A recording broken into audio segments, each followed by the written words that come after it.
Kuduslah kamu sebab aku kudus. Dan jika engkau ingin menyembahku, karena aku adalah roh kebenaran itu sendiri, yang ingin datang kepadaku harus dalam roh dan kebenaran, bukan dengan keangkuhan hidup, bukan dengan akal budi secara manusia, tetapi di dalam roh yang takut akan aku, karena akulah Tuhan Allahmu. Hari ini aku memintamu, setiap umatku, untuk menyembahku di dalam roh dan kebenaran. Karena setiap orang yang datang kepadaku tanpa kebenaran dan tidak di dalam roh, aku tidak menerimanya.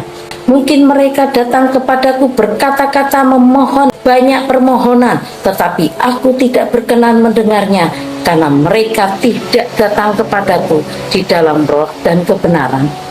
Aku adalah Bapa yang kudus, Maha Kudus, itulah aku. Oleh sebab itu, siapapun yang ingin datang kepadaku, yang mau masuk ruang Maha Kudusku, harus hidup kudus, harus hidup suci. Hanya orang-orang yang kudus yang bisa menghampiriku di ruang Maha Kudusku. Aku menolak orang yang sombong, aku menolak orang yang congkak, aku menolak orang-orang yang tinggi hati.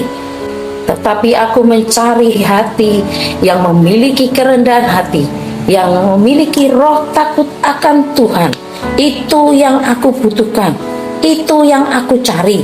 Hanya orang-orang yang demikian yang akan bisa melihat bait suciku.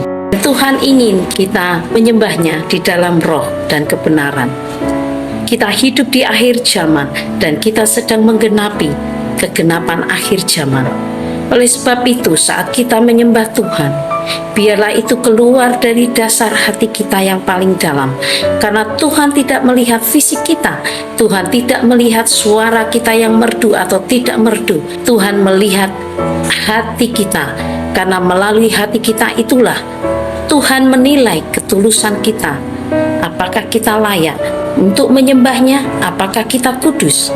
Dan apakah kita dikuduskan untuk bisa menghadap di dalam ruang Maha Kudusnya? Bahwa menyembahnya harus di dalam roh, karena Bapa itu roh.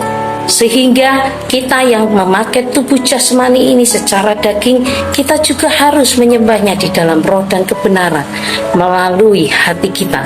Tuhan melihat isi hati kita. Sudahkah kita bersih di hadapan Tuhan? Kita masih menyimpan hal-hal yang tidak berkenan di hadapan Tuhan. Tuhan hanya ingin kita terus berkenan di hadapannya, terus hidup kudus baginya. Karena melalui hati yang kudus itulah kita dilayakkan untuk masuk dalam ruang Maha Kudus.